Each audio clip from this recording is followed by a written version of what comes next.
Great Expectations Chapter 4. I fully expected to find a constable in the kitchen, waiting to take me up.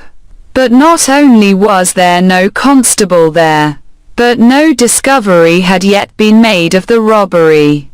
Mrs. Joe was prodigiously busy in getting the house ready for the festivities of the day, and Joe had been put upon the kitchen doorstep to keep him out of the dustpan, an article into which his destiny always led him sooner or later.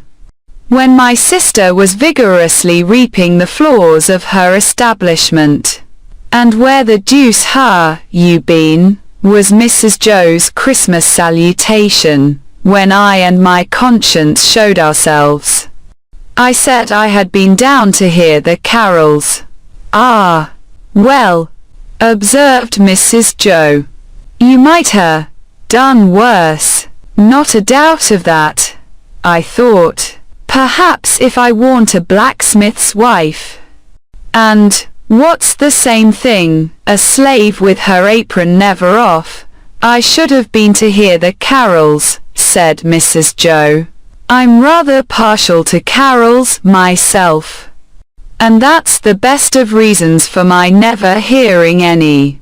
Joe, who had ventured into the kitchen after me as the dustpan had retired before us, drew the back of his hand across his nose with a conciliatory air when Mrs. Joe darted a look at him, and, when her eyes were withdrawn, secretly crossed his 2 forefingers, and exhibited them to me, as our token that Mrs. Joe was in a cross temper.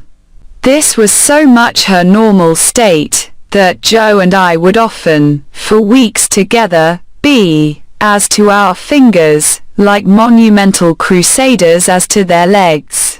We were to have a superb dinner, consisting of a leg of pickled pork and greens, and a pair of roast stuffed fowls.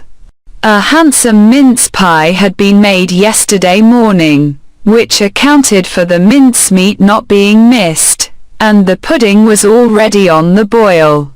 These extensive arrangements occasioned us to be cut off unceremoniously in respect of breakfast, "For I aren't," said Mrs. Joe, "I aren't a-going to have no formal cramming and busting and washing up now, with what I've got before me, I promise you."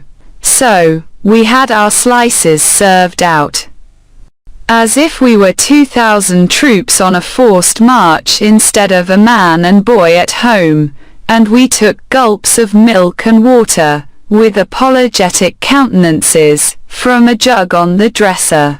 In the meantime, Mrs. Joe put clean white curtains up, and tacked a new flowered flounce across the wide chimney to replace the old one, and uncovered the little state parlor across the passage, which was never uncovered at any other time, but passed the rest of the year in a cool haze of silver paper, which even extended to the 4 little white crockery poodles on the mantel-shelf, each with a black nose and a basket of flowers in his mouth, and each the counterpart of the other.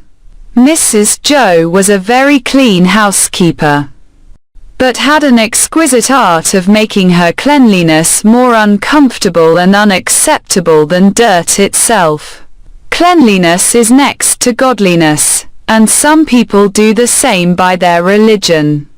My sister, having so much to do, was going to church vicariously.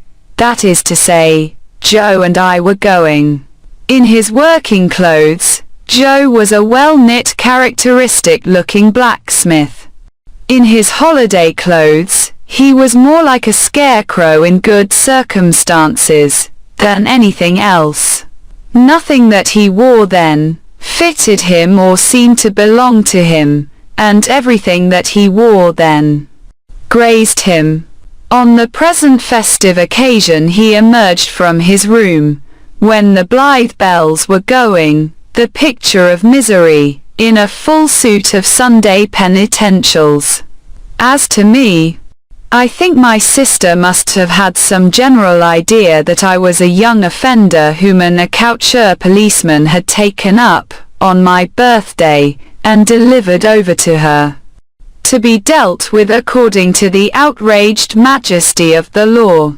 I was always treated as if I had insisted on being born, in opposition to the dictates of reason, religion, and morality, and against the dissuading arguments of my best friends.